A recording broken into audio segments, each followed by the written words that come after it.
This is Shawnee Godwin, host of Joy Economics, and you're listening to Season 2, Episode 14, featuring an interview with Meghan Lynch, CEO and President of 6 Point Creative, a brand development agency out of Massachusetts. Being able to admit that you don't know or you might need help automatically just puts you in a position to receive things that you would have been shut off to otherwise. So I think the openness that comes with humility is really important. Humility is a hard pill to swallow when you're running a business, but it's in those tough moments where you find opportunities for growth. Coming up, we'll learn from a brand strategist just what it takes to find confidence in your business again and how you can apply that same principle to your own professional journey. Welcome to Joy Economics, creating better ways to live, work, and play. Our show will challenge the way we do business in the corporate world and provide listeners with the tools and know-how they need to find more joy at work and in life. And now, your host, Shawnee Godwin. And hello. This is Shawnee Godwin, your host of Joy Economics, creating better ways to live, work, and play. And joining me today in the studio by way of Skype call, all the way from Springfield, Massachusetts, is my good friend Meghan Lynch, who is the president and CEO of 6 Point Creative, a brand development firm based all the way up there in Springfield, Massachusetts, where I understand it's how cold today? It was -6 when I got in the car this morning. The great, what's it called? Polar vortex or something? Yeah, it's terrible. Yeah, so the -6 degrees. We're a little bit warmer down here in Atlanta today. Meghan and I met at the Goldman Sachs 10,000 Small Businesses program, and it's so great to reconnect again with you, Meghan. How are you doing? I'm doing great. Yeah, starting off the year strong and ready to go.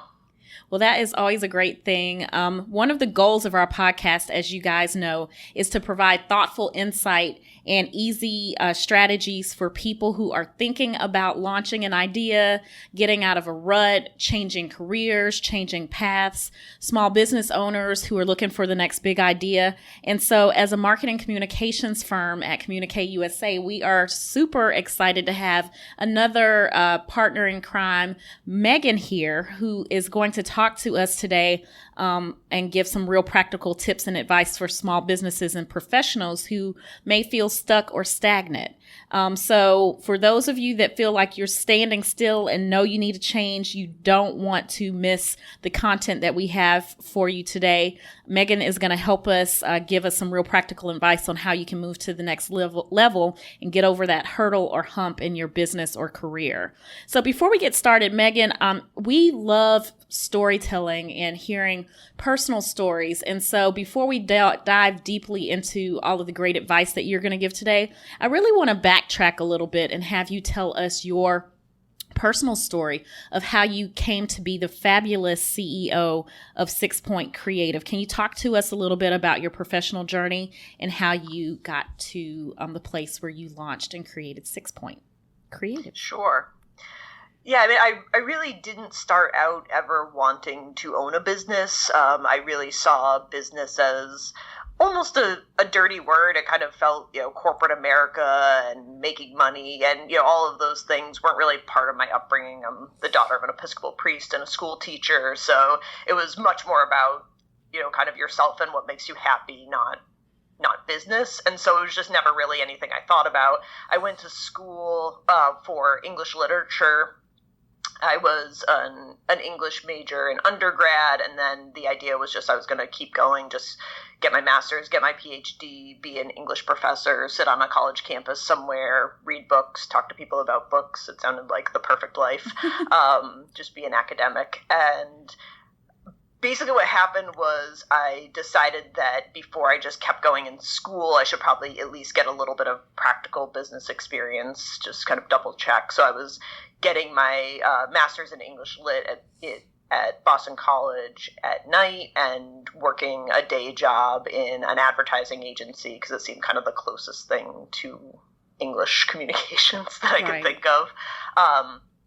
And what I really found when I was in that mode was that I was liking my day job better than I was liking academia once I got out of undergrad and into a more competitive graduate school environment. It kind of became less about the joy and more about how do you get published, how do you move ahead, and it felt sort of like the thing I was avoiding, and the business piece of it felt more creative and innovative and was giving me more of what I liked. So I ended up finishing my master's, but staying, basically stopping there and moving on to other agencies. So I worked at a web development agency when content management systems were just becoming a thing, and then worked at a marketing communications firm that was more about communications planning and strategy. And then from there, that's where I met my two business partners, and we started 6 Point Creative shortly after. And at the time, I was only 27. Oh, you and I were the same age. Yeah. It's funny. You said you were 27 and you didn't really know any better. And I say that all the time. But didn't you feel like you knew everything you needed to know? I know I did. Oh, of course. Yeah. I mean, it was like, I could do this. I had plenty of incompetent bosses that I said, oh, yeah, I can do way better than that. So, and then you get in it and you're like, oh, no, it's a lot harder than I thought. When you look, and it certainly is, when you look back on who you were at 27 and you look back on the journey of developing and creating 6 Point Creative, what are some of the things that you now know you didn't know, and how are you able to fill in the gaps? Because clearly that was a while ago, and now you are, you're still in business. You have found a way to figure it out. And I think, a lot of our listeners and people who tune into the show are real time stuck in a place where they have a vision. They know they need to move, but they're not sure really where and how to get it done. And the beauty of being a 27-year-old entrepreneur is, again, you've just got this superpower, naive confidence that you can do it, and you don't really overthink it. You just move. So when you look back and on all the lessons you've learned today, what are some of the things that you now see had to take shape for you to figure out the how and get you to where you are today? I think one of the biggest lessons that I learned was really how important intention is at every step. I think at certain points I kind of discounted my own power to change the environment or shape the environment that I was in, and was so focused on just doing the work, which is what it's why my partners and I started the agency. Was we want to do the work that we love. We want to do effective work. And at certain points in the agency's growth, I got so focused on doing the work that I wasn't taking my position as a leader seriously and kind of building an intentional culture. And there was a certain point in 6 Point's life where we almost developed a toxic culture, which was one of the things that I was very clear that I didn't want to do. I worked at toxic places before, and we were starting this agency not only to do effective work, but to enjoy doing it and get a lot of happiness out of our day-to-day life. And so to then kind of find myself creating the very thing I was trying to escape was sobering and scary. And a big piece of it was taking responsibility to say, hey, if you don't like it, you can change it. Like, there's nobody else to look at and point to. It's you. So. Right. And I think that's such a powerful statement. I think, it's easy to dismiss a business owner when we think about us having the individual power to shape and change the environment. It's easy to dismiss the business owner and go, oh, well, you're the owner of the company. You can do whatever you want to do. But I think the point that I really want to call out there in that sage wisdom and advice that you just shared is, at any point and at any stage in our lives, whether it's our personal or professional lives, we have the ability to snatch our power back and change the narrative. And in changing the narrative, you change the environment. So we are going to pause and take a quick break. And when we get back from the break, I want to get a little bit more into the 6-point creative story, talk about how you are spending your time helping second stage companies deal with stagnation. And so it sounds like you've been able to do that in your personal career. We'd love to dive into your story and see how you're translating that to businesses and individuals worldwide when we get back from the break.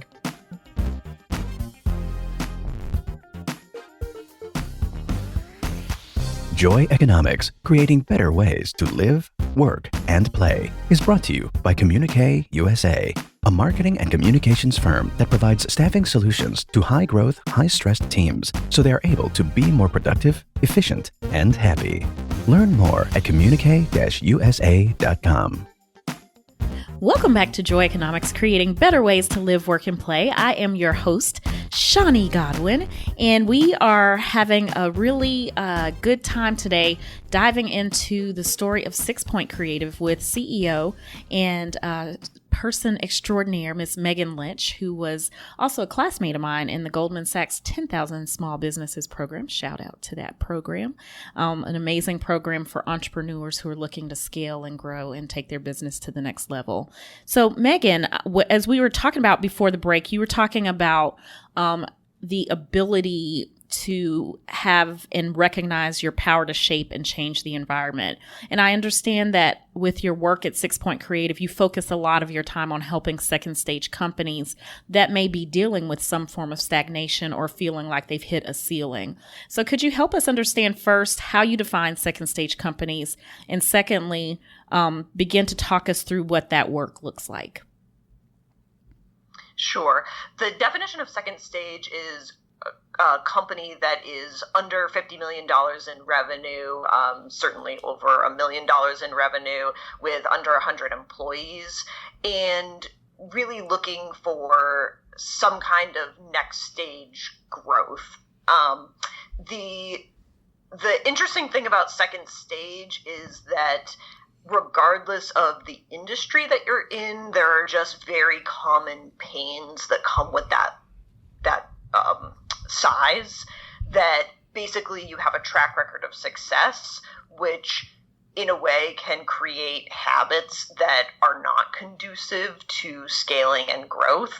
So when you're a startup and you have some success, or even if you're a family business with a long history, you think that, oh, well, I've had success doing this, I can keep doing that and have the same success.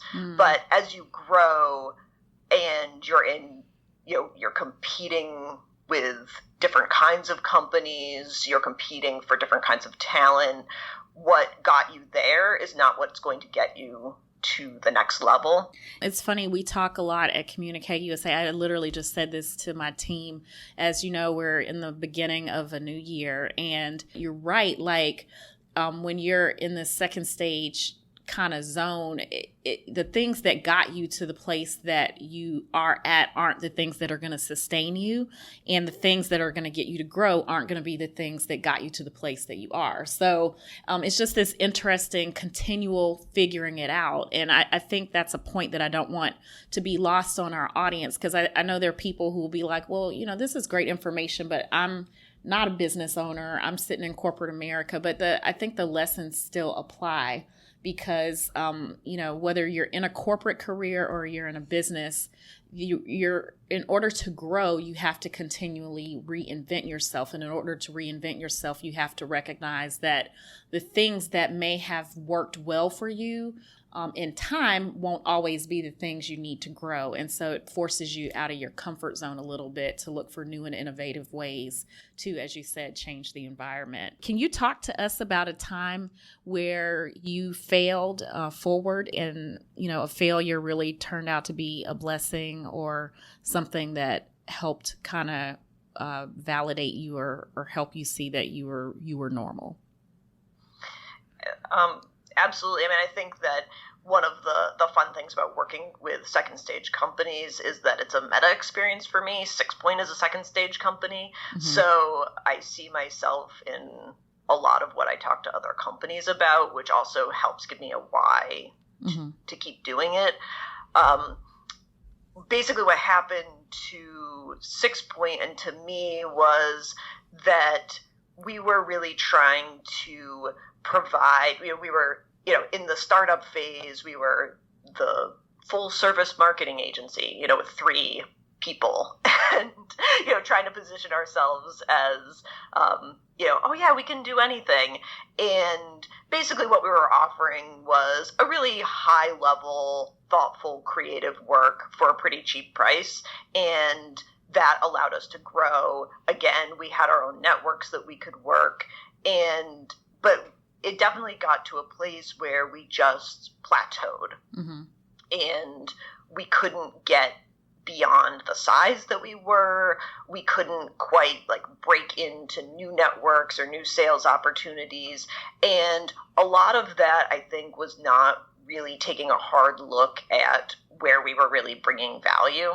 And for me, the best fail that we ever made was basically everybody who came to us, they would say I want a brochure, I want a website. And we would be cramming brand strategy down their throat. Oh, well, while you're doing a website, why don't we look at how your products are set up? Or, hey, your logo needs a refresh, or your tagline's not quite right. And basically what would happen would be we were either over-serving clients and not getting paid for the work, or they were, just saying no, we just want a brochure. This is not what we're asking for. And I think that the best kind of fail forward that we had was to say, oh, maybe we just need to let go of we're the full service marketing agency and just really own the thing that we love. And that's the brand strategy, brand development aspect of what we do. And it was just a game changer when I realized oh, again, I have the ability to focus the company and just do what I want and kind of work from a place of strength, as opposed to trying to be everything to everyone, which is never very powerful. And obviously, as a brand strategist, that's one of the things that I preach to other companies. So it's a little bit painful to look in the mirror and go, oh, right, I have to take my own medicine and focus. Yeah, and it's interesting. You said, when you learn to work from a place of strength, things got easier and better. And I think that's a powerful point that I want to pull out and kind of pound on a little bit. I think we kind of grow up in a society where we're taught to, work on our weaknesses and strengthen our weaknesses and, get better at the things we're not good at. And when you recognize that you can collaborate with people who complement your weaknesses, like putting yourself with people who are strong in areas where you're not. And, the more you work from a place of strength, the better you get, the more you grow, the more opportunities naturally flow into you. Your whole game seems to shift and kind of up level. So I'm glad that you had that lesson learned. Thank you for sharing kind of that story of failing forward with us and helping us see how, you were able to navigate that and move your business and your idea forward. Can you talk to us about Project Y? What is the Project Y approach, and how do you use it to help second stage businesses find an answer to their challenges? Absolutely. Yeah, so we have a brand development program that we created specifically for second stage companies. It's actually called Solve for Why. And it's a little bit of a play on, the Simon Sinek, find your why, but it's also really for us about the art and science of brand building and building a program that is sensitive to the fact that second stagers are doing incredibly difficult work. They're trying to change really ingrained behavior. They're taking a huge risk, and also their people are having to take this leap with them, and it can often be overall very painful. So we actually up front, we do both a brand education workshop, and we also have a facilitator. I'll give a shout out to Pam Victor, who is an amazing applied improv facilitator who works with us, and she basically helps us and our clients learn how to use some of the skills in improv. People always use "whose line is it anyway" as a touchstone, but use some of the skills that are used in improv comedy to be better at kind of work and life. So it's kind of a cool start to the program, and a different start than you would find at most agencies, but we find it really, really helpful. Well, I love that. We actually had, we did some improv at our annual corporate retreat last fall, and it was really neat to see how it really opened the team up and got them thinking differently about things, and how we could tie that back to the business and how we work with clients real time. We're going to take a break, and when we get back, we're going to go deeper, talk a lot more about improv, how you're intentionally infusing joy in your project Y work, and how you are changing the game for second stage businesses worldwide when we get back from the break.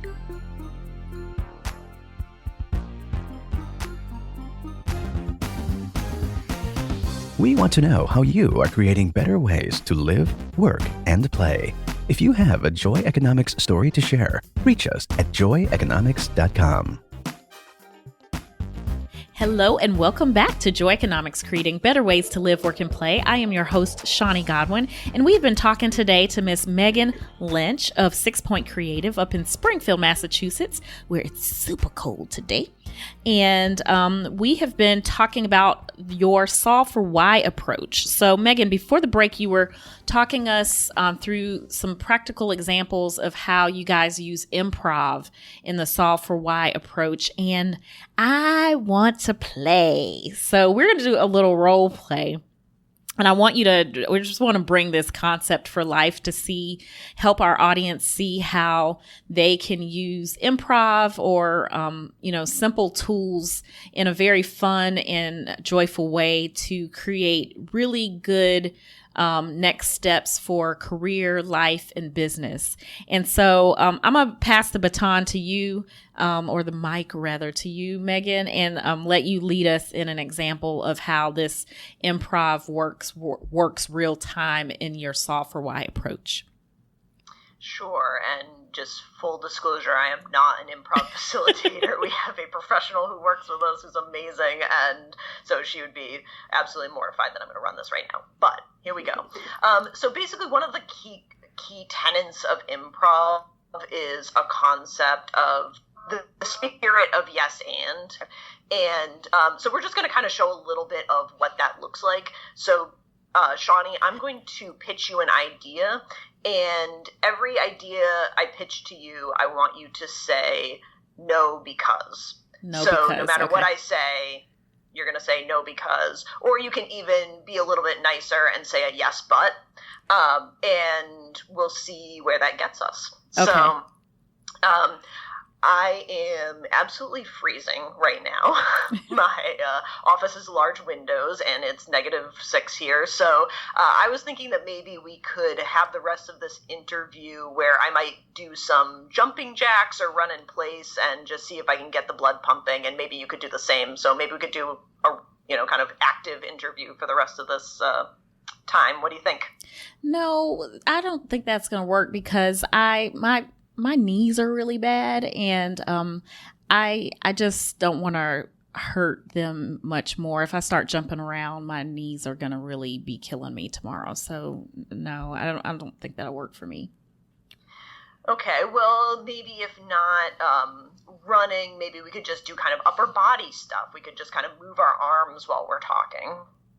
Yeah, I could probably do that, but the other day I was playing with my niece and I picked her up, and my shoulder kind of has this weird little crook in it, and so I could do it, but I'm not sure if that's a good idea either. Well, maybe if not that, we could maybe rub our hands together, or what else could we do? We could twist and turn. There's got to be yoga. We could do yoga. No, because yoga, it makes me really sleepy, and I might fall asleep. And I didn't really get a lot of sleep last night. And if I fall asleep, I'm really hard to wake up. So I think you can kind of see where this Right. is going. So I think one of the things that we do to unpack it is just kind of talk about, from your side, Shawnee, how did it feel to say yes, but, or no, because to my ideas? I felt like it's a good question. I felt like I was being difficult and like I was trying to let you down, but like preserve really what I wanted to do. But I felt a little bit bad. Like, oh man, I'm not meeting her anywhere, but I really don't want to do this stuff. So. Yeah. And I think, oftentimes, again, what we talk about in our office and through our improv activities is where is the joy, where is the ease, and it's not very joyful and it's not very easeful. Like, it's just I'm struggling to convince you and you're trying to find nice ways to shut me down. And Right. I think it's really important to hear that even when you said yes, but Right. oh yeah, absolutely, but these are the reasons why that's probably not a good idea. It still doesn't let the conversation go anywhere. Pam will call the yes, but a no dressed up in a tuxedo. So now I want you to pitch me an idea. Okay. And I'm going to respond with yes, and. Okay. Hey. And no idea is wrong. So. Okay. Hey, Megan, I am getting ready to train for a triathlon, so I wanted to know if you would go swimming with me today. Oh, yes, and I could jump on a plane right now, and we could, is there a pool nearby we could go to? Yeah, actually, there's this great Y that I went and had a dance class at last week, and I was planning on joining. They've got an amazing pool. Is that something you'd be interested? Would you really be willing to jump on a plane for me? Oh, sure, yeah, we could, if we're going to go swimming and they have dance classes, we could take a dance class afterwards. Oh, that would be awesome. And so I took this twerk lesson at the dance class. Would you be willing to twerk with me too? Oh, yes. And once we learn how to twerk, then we could go to a club. We'll stop it right there. Okay. Yes, thank you, Megan. Yeah. So I think you can even hear in our voices the difference in how that felt. Yeah. But, again, just to ask you that question of, like, how did it feel to be yes-anded? I just was going to take it as far as I could go. It was really, the feeling felt very supportive and fun and engaging and just all around very affirmative. So thanks for playing along. I did take a dance class last week, but it was not a twerk class. So yeah, so I think I just want to have fun with that. And a lot of what's important to understand is that we're not talking about in work or in life that having a spirit of yes and means that you literally say yes to everything. Right. Whether you're an employee or a business owner, that's just not realistic. Right. But we really talk about the spirit of yes and of how do I meet my boss? How do I meet my coworker? How do I meet my agency? How do I meet my client with the spirit of yes and? So in what they're telling me, in what they're asking me for, what is in there that I can say yes to, even if I can't say yes to the whole thing. And it's a place where you can truly build on each other's ideas and move forward together, as opposed to constantly trying to shut each other down. And so we really, we'll talk about that. If I feel like I'm getting resistance from employees, we'll do somebody will say like, okay, well, can we just yes and this for 5 minutes and just see what happens? And sometimes even if you don't end up doing that, even just the activity of saying yes, leads you to ideas that you wouldn't have had otherwise, and you do find some kind of compromise or common ground. So, well, and I thank you for kind of role playing with me and giving a real example of how this software why approach works, because whether it's trying to solve a dilemma or a problem that you have in your business, or again, you're that person sitting in a career and you're not sure which way to pivot or move or change. At the end of the day, there is this opportunity to reinvent yourself, rebrand your company, or move in a different direction. But it requires an openness, if you will, and an ability to see things from a positive perspective. And so much of what you're talking about in this approach and role play is really shifting people's perspective to see the opportunities, not just the challenges. So talk to me, when you're not being the fabulous CEO of 6 Point Creative, when you're not solving for why, what are the things that make you happy? Where do you invest your time? And what are the things that bring you joy? Sure. I have a 3-year-old son who is just awesome. He is definitely joy personified for me. He almost always has a smile. He's just silly, and I have a lot of fun just being able to play with him. I really try to, when I get home, be very present and home for him. So it's also just a great break from thinking about work when I have to just be silly and roll around on the floor and things like that. So that's a lot of fun. And I also am a runner, although less so with a 3-year-old. But I've done a number of ultra marathons, so running events over the marathon distance, and and it's specifically more trail running than road running. So being in the woods, hiking, running in nature alone is a huge joy for me. Awesome. So you're being a little bit modest. So I'm going to call you out on it. An ultra marathoner. Did you hear how she said that, Kelly? I just run a little bit over the marathon distance. So let's break this down for the non-runners. A 5K is 3 miles. A 10K is 6 miles. A half marathon is 13 miles. A marathon is 26.2 miles. And Meghan, you're running ultra marathons, meaning you're running longer than that on trails by yourself. What is the longest ultra marathon that you've run? What was the distance? 50 miles. 50 people. 50 miles. How long did that take? I would still be running. If I would just be like Forrest Gump, like 10 running hours, something like that. 10 hours. So you're pretty fast, because my first half marathon took me 3 hours and 5 minutes. And you did 50 miles in 10 hours. Good grief. I bless you, Meghan. I love people like you. It makes me just let me get off my butt and get back to running at least a 5K. I know it sounds crazy, but I have learned a lot of business, and life lessons there of like, how do you run 50 miles? It's one aid station at a time. You just go 3 miles and then 3 miles and then 3 miles. And I feel like the same is with business and life. Like, you just focus on the little goals, and then all of a sudden you can turn around and go, whoa, I went 50 miles. Who knew? So. Yeah, you're so right. I am in a former not so distant life, I was a runner, and then my business took off growing like wildfire, and I abandoned all things personal just to hold on and grow. And now I have grown the business and grown my waistline, and I am going back to running.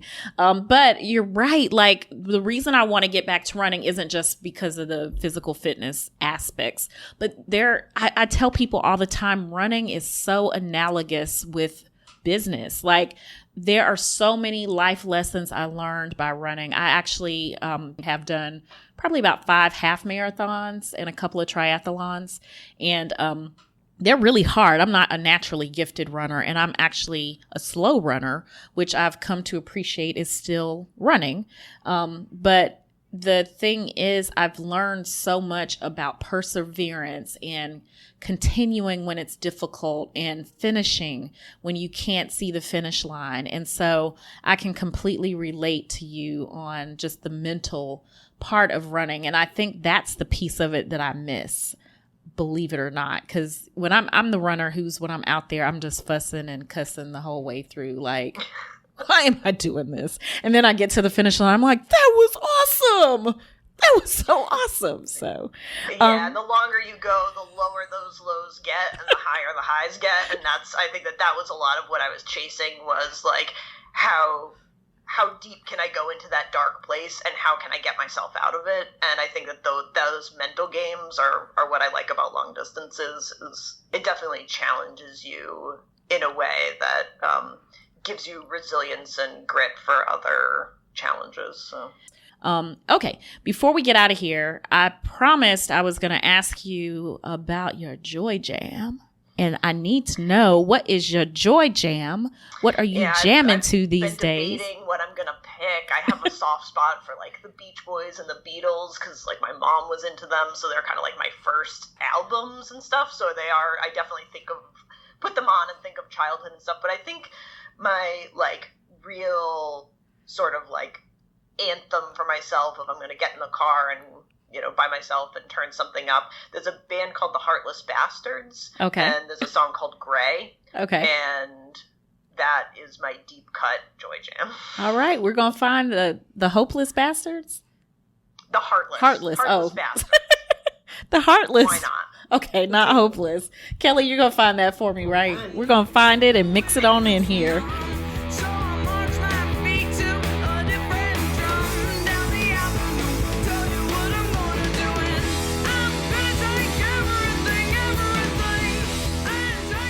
Thank you for sharing that story with us, and thank you for sharing your Joy Jam. For our listeners out there, what should they do immediately after listening to us today to brighten their brand, Meghan?